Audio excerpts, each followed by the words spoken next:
ఓం నమస్తే. నేను doctor Venkatachaganti, president, university of applied Vedic sciences. Ramanand గారి దుశ్చర్యలు ఒకటి కాదు, రెండు కాదు, అనేకమని మనం మాట్లాడుకున్నాం. ఇంకా మాట్లాడుకోబోతున్నాం. అది మాట్లాడుకునే టైంలో మధ్యలో ఎవరో ఒకళ్ళు రమణయ్య గారి తరఫున, అంటే రమణానంద్ గారి తరఫున పోలీస్ స్టేషన్లో కంప్లైంట్ చేశారు. ఎఫ్ఐఆర్ దర్జ్ అయింది.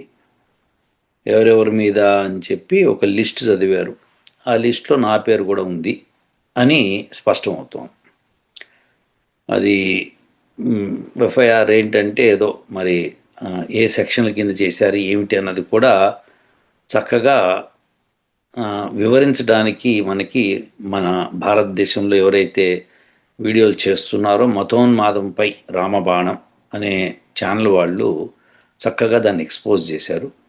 అది మనం విందాం ఇప్పుడు. మిత్రులకు నమస్కారం.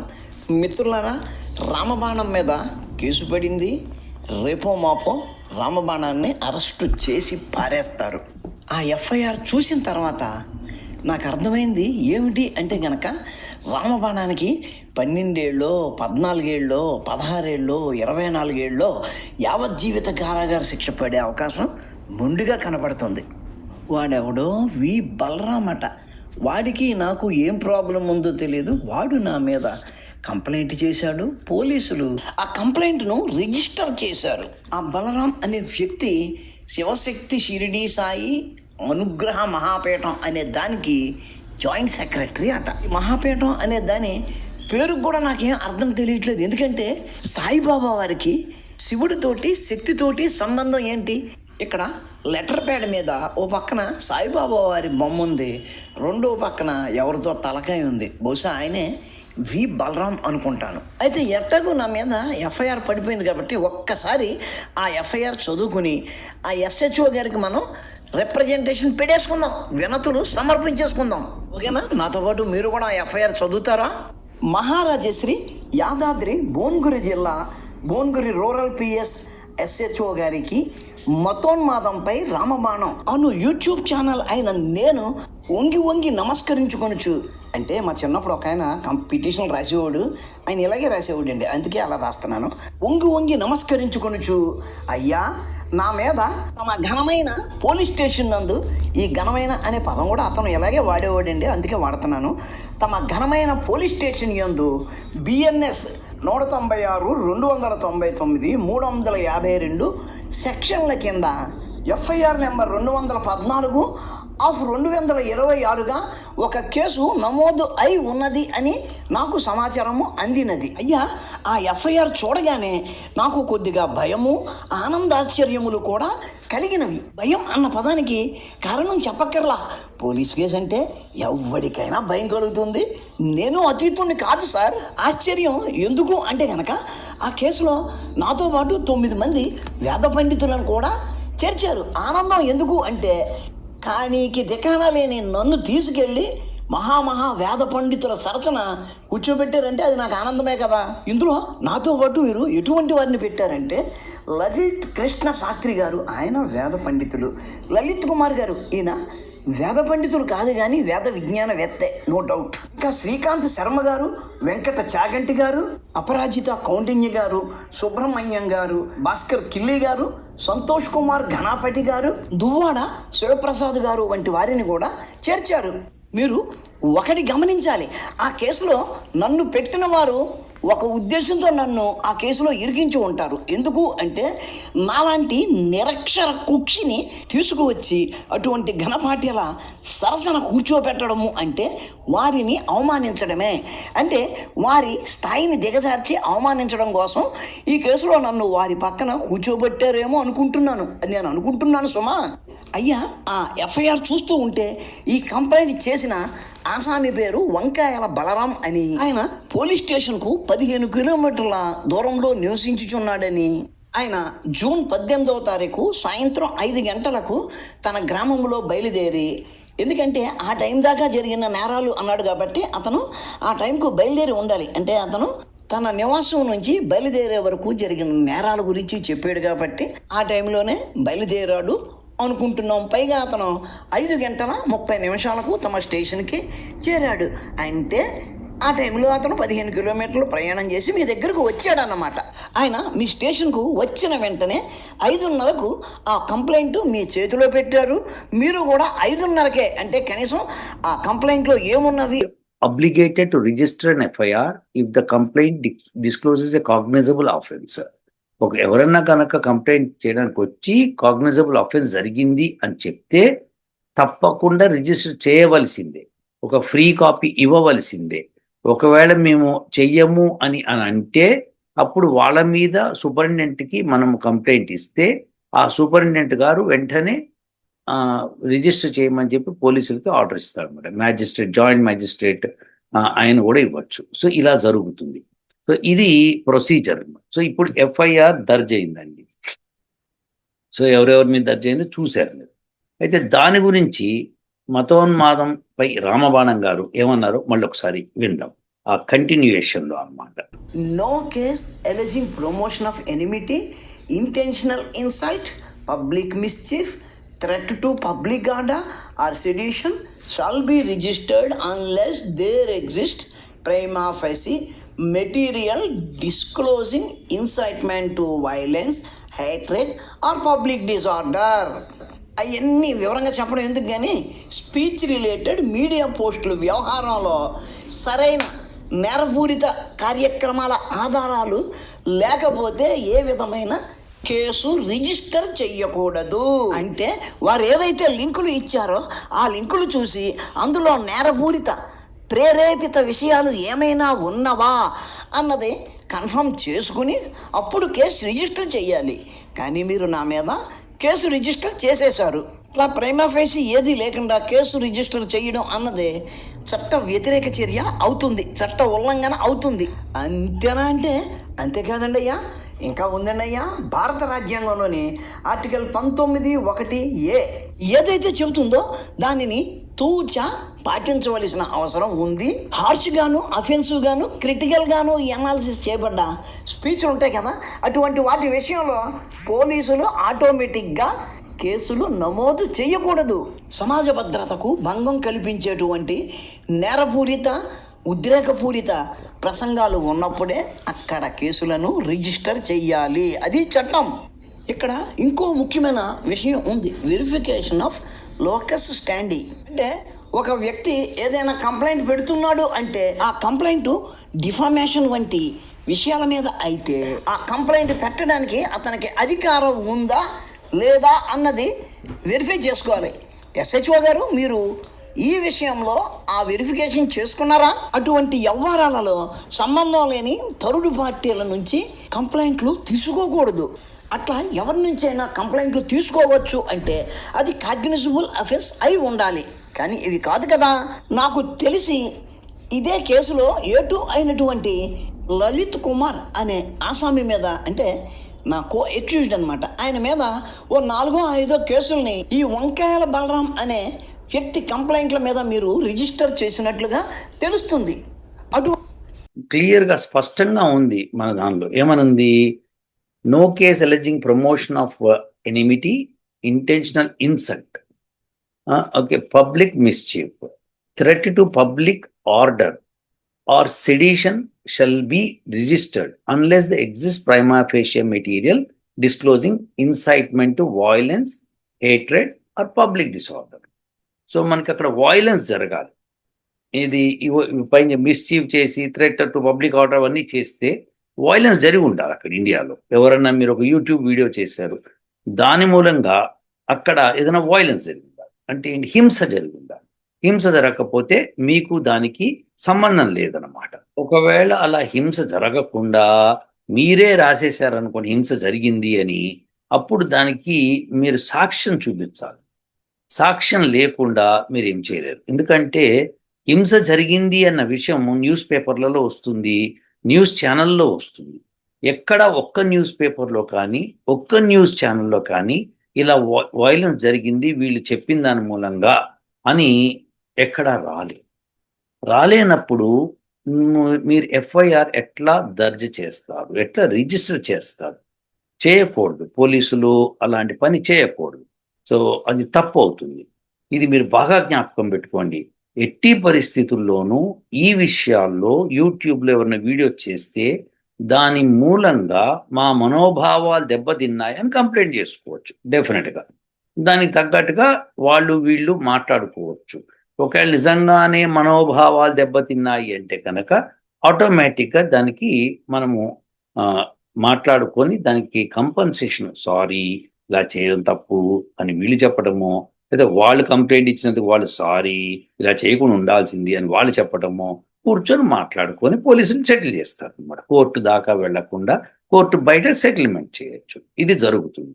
సో అలా జరగాలి అంటే కనుక ఎదుటి వాళ్ళంతా చేసిన తప్పులన్నింటినీ వాళ్ళు బయటకు వస్తే కనుక వాటి మీద మనం కంప్లైంట్ ఇవ్వాలి. మనం కూడా దర్జాగా కంప్లైంట్ చేసి ఆ లొకాలిటీలో ఇలా ఫలానా ఆయన ఇలా చేశారు, మన హిందూ మతం మీద ఇటువంటి ఘోరమైన అపవాదం చేశారు, కాబట్టి మేము కేసు రిజిస్టర్ చేస్తున్నామని మన వాళ్ళే వెళ్ళి అక్కడ రిజిస్టర్ చేయవచ్చు తప్పకుండా. సో దాంట్లో తప్పేమీ లేదు. అయితే అక్కడ పోలీసులు ఎవరైనా ఫేవర్ చేస్తున్నారు అని తెలిస్తే అది ఇంకో పెద్ద క్రైమ్ అయి కూర్చుంటుంది. అది ఇనీషియల్లీ బయటపడకపోవచ్చు, కానీ రేపొద్దున అయితే గ్యారంటీగా బయటపడుతుంది. సో ఇది మనం ప్రెస్ వాళ్ళతో సహా వెళ్ళి మనం కంప్లైంట్ ఇవ్వవచ్చు. ఇప్పుడు అందులో ఎవరెవరి పేర్లు అయితే మెన్షన్ చేశారో వాళ్ళందరూ చేయవచ్చు.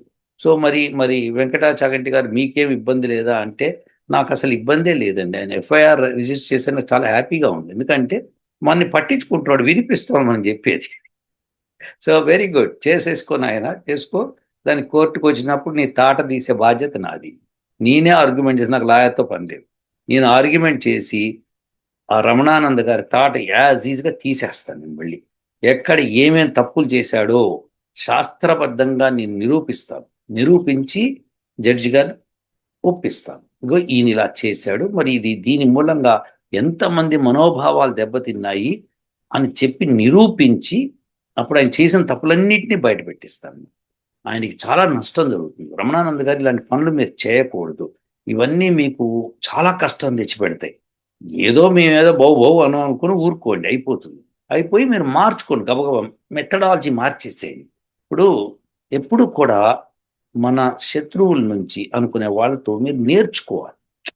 వాళ్ళు ఏం చెప్తున్నారు చూసుకొని నేర్చుకోవాలి. వాళ్ళ మీద బౌ అని మీరు అరవకూడదు.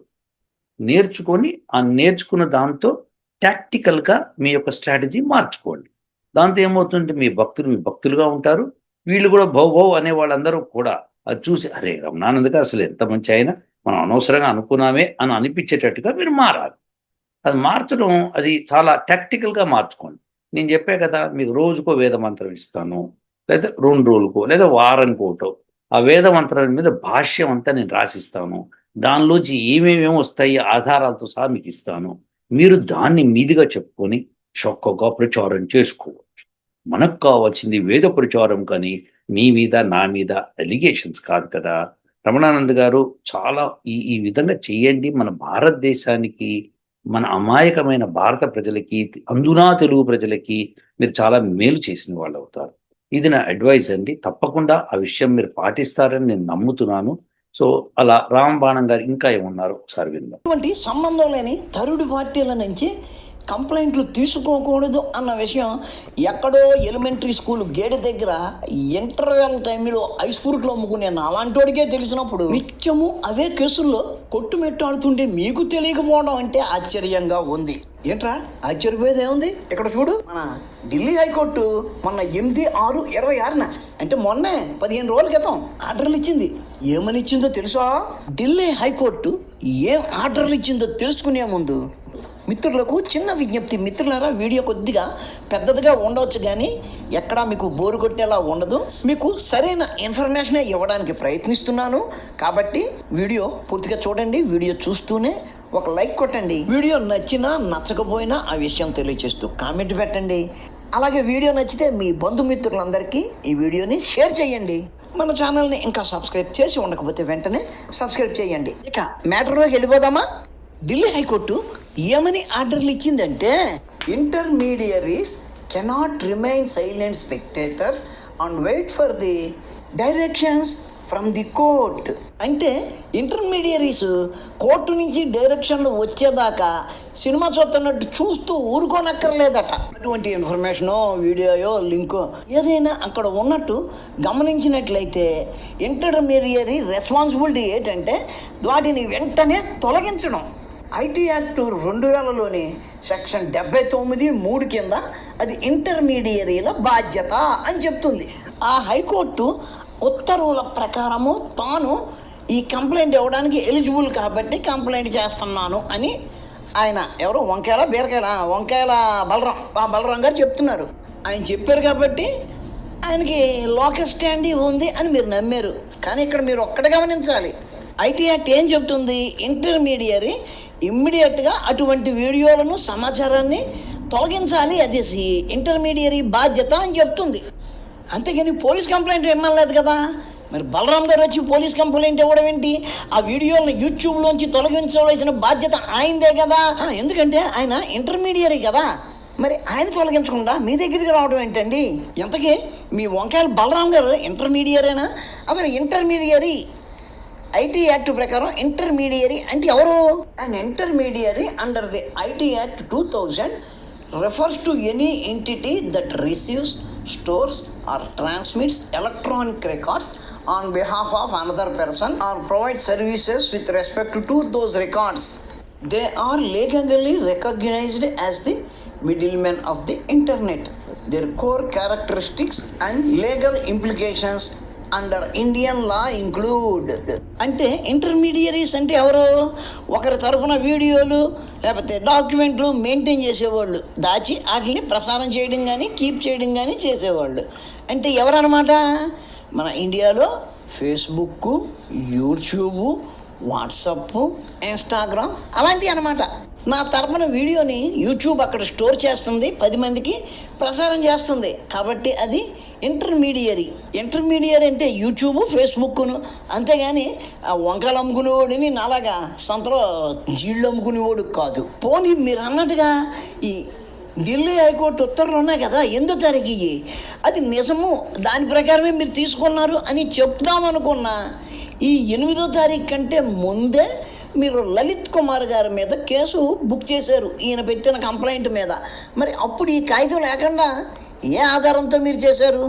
అంతేకాదండి, మీకు ఇక్కడ ఇంకో చిన్న విషయం కూడా చెప్పాలి. ఎందుకంటే ఈ కేసులో మీరు నా మీద ఛార్జ్షీట్ ఫైల్ చేయలేరు. ఒకవేళ ఫైల్ చేశారనుకోండి, ఇటువంటి యూట్యూబ్లో వచ్చే మెసేజ్లు కానీ లేకపోతే హేట్ క్రైమ్ కానీ ఇలాంటివి ఉంటే కనుక ఇంటర్మీడియరీ అంటే ఏంటంటే ఎవరైతే ఇప్పుడు నేను వీడియో చేశాను, నా వీడియోని ఇంకొకళ్ళు పబ్లిష్ చేశారు ఇంటర్నెట్లో, ఆ పబ్లికేషన్ కంపెనీ ఏదైతే ఉంటుందో వాళ్ళు ఇంటర్మీడియరీ అంటారు. వాళ్ళు దాన్ని తొలగించాలి అని కోర్టు ఆర్డర్ దాకా వెయిట్ చేయక్కర్లేదు, తొలగించవచ్చు అని. ఇప్పుడు ఎవరైతే ఈ కంప్లైంట్ ఇచ్చారో వాళ్ళు యూట్యూబ్కి ఇవ్వచ్చు. యూట్యూబ్ కంప్లైంట్ చేసి ఇది హేట్ క్రైమ్ ఉంది కాబట్టి మీరు దీన్ని తొలగించండి అని ప్రార్థన అంటే వాళ్ళు దాన్ని పరిశీలిస్తారు. పరిశీలించి వాళ్ళకి హేట్ క్రైమ్ అని అనిపించకపోతే, లేదండి హేట్ క్రైమ్ లేదు ఇందులో, మీరు అనవసరంగా మీరు ఇబ్బంది పడుతున్నారు, మీరు దయచేసి దీన్ని పట్టించుకోకండి అంటారు. లేకపోతే ఎవరైతే ఆ యూట్యూబ్ వీడియో చేశారో వాళ్ళకి రాస్తారు, రాసి ఏమండి మీరు రాసిన దానిలో ఈ భాష ఉంది కాబట్టి మీరు తొలగించాలి, మరి మీ తరఫు నుంచి ఏమన్నా అబ్జెక్షన్ ఉందా మనకు చెప్పండి అని వాళ్ళు రాస్తారు. అప్పుడు మనం మళ్ళీ దానికి సమాధానం ఇస్తూ అస్సలు హేట్ క్రైమ్ లేదు, దీనిలో వారు అన్నదాన్నే మేము సమాధానం ఇచ్చారు, మన తరఫున మనం వాదన వినిపించవచ్చు. అప్పుడు మళ్ళీ వాళ్ళు ఆ వాదన అవతల వాళ్ళకి తీసుకెళ్తారు. అలా వాళ్ళు నెగోషియేట్ చేసి లాస్ట్కి తీయాలా ఉంచాలని వాళ్ళు డిసైడ్ చేసుకుంటారు. సో ఇది జరుగుతుందన్నమాట.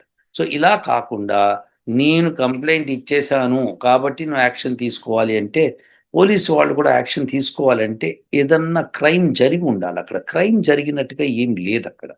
ఇప్పుడు మనకి ఉదాహరణకి అక్కడ ఆర్జీ కౌర్ కాలేజ్ది వెస్ట్ బెంగాల్లో పాపం ఒక అమ్మాయిని దారుణంగా చంపేశారు, రేప్ చేసి. అప్పుడు ఆ ఎఫ్ఐఆర్ దర్జ్ కాలేదు. ఇన్ఫర్మేషన్ వచ్చినా కానీ ఒక అమ్మాయి చచ్చిపోయిందంటే ఎఫ్ఐఆర్ దర్జ్ కాలేదు. ఎంత దారుణమైన విషయం చెప్పండి. ఎఫ్ఐఆర్ రిజిస్టర్ చేసేసేయాలి ఆ పార్టీకి. అసలు తెలిసింది ఇట్లా రేప్ జరిగిందని తెలిస్తేనే వీళ్ళు ఎఫ్ఐఆర్ రాసేసి వెళ్ళిపోయి ఇన్వెస్టిగేషన్ చేసేయాలి. అలాంటిది ఆ పోలీసు అది చేయలేదు. ఇక్కడ ఏమీ జరగకుండా ఈ పోలీస్ ఆయన గబగబా రిజిస్టర్ చేశాడు అంటే ఐదర్ ఆయన భయపడి ఉండాలి, ఆ ఫైల్ కంప్లైంట్ చేసిన ఆయనకి భయపడన్నా ఉండాలి, లేకపోతే లాలూచీ పడన్నా ఉండాలి. రేపు పొద్దున కోర్టు వాళ్ళు ఆయనకి మొట్టికాయలు వేసి లేకపోతే ఆయన సస్పెండ్ చేస్తే ఎవరిది బాధ్యత? ఆయనే తెచ్చుకున్నట్టు లెక్క.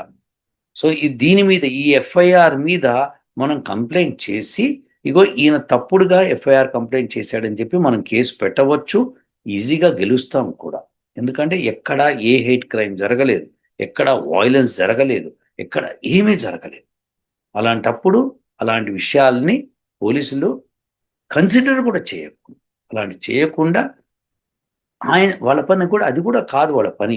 జరిగిందంటే మీరు యూట్యూబ్కి రాసుకోవాలండి, ఎందుకంటే యూట్యూబ్లో పబ్లిష్ అయింది కాబట్టి వాళ్ళే తొలగించాలని అక్కడ ఉంది. ఇందాక మతోన్మాదంపై రామబాణం గారు చక్కగా ఎక్స్ప్లెయిన్ చేశారు. సో మనం అది అర్థం చేసుకోవాలి తప్పితే అలా కాకుండా నా ఇష్టం వచ్చింది నేను రాసేసుకుంటాను, నా ఇష్టం వచ్చింది నేను ఫైల్ చేస్తాను కేసు అంటే తప్పు అవుతుంది. అది మీరు ఓడిపోవడమే కాకుండా మీరు చేసిన దాష్టికాలన్నీ బయటికి వస్తాయి. రావడమే కాకుండా మీ మీద కేసు కూడా పెట్టడం జరుగుతుంది. కాబట్టి బలరాం గారు ఎవరైతే ఉన్నారో ఈ పనులు చేయకండి. బలరాం గారు అలాంటివి చేసి మీ బాబా గారికి అనవసరంగా అవమానం తీసుకురాకండి. సో రమణానంద బాబా గారు చాలా గొప్పవారు. వాళ్ళంత 300 ఎకరాల స్థలము, 500 కోట్లు, 5,000 కోట్లు ధనం ఎంత ఉందో మరి నాకు తెలియదు.